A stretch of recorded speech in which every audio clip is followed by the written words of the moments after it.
wanted to take a moment to talk about spores. Spores are made using a cultivator where you feed in 18 water a second and you get out about 1, maybe 2 spores a second. Now this design is very simple. Let's see if we can make it a little bit better. This design here is a 4 spore section where you just feed the water through the middle with routers, and then you feed out to the bottom right or whichever direction you want it to go.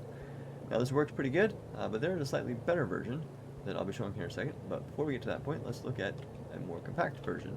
This one combines your mechanical pumps with your cultivators, gives you 5 cultivators, and feeds out your spores again to bottom right. This one works really good for a nice compact design, but does require that you place the schematic on water. So moving on to my favorite design for this, this design puts 4 cultivators in a row, in a square, and as this feeds out to the bottom right, you send it to wherever you need to go.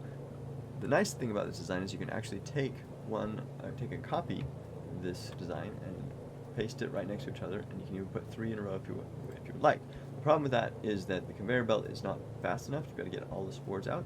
So we can fix that by taking 2 of these and taking 2 of the sets of 8 and mirroring them across a plastinium conveyor belt. Now this outputs way more spores than you're probably going to be able to use unless you're making a lot of oil, a lot of plastinium, or blastinium for that matter, but this will give you quite a bit. And if you're even more excited about lots of spores, you can even chain them further. Hopefully one of these designs was helpful for you. You can check out the schematics in the description of the video. Thanks for watching.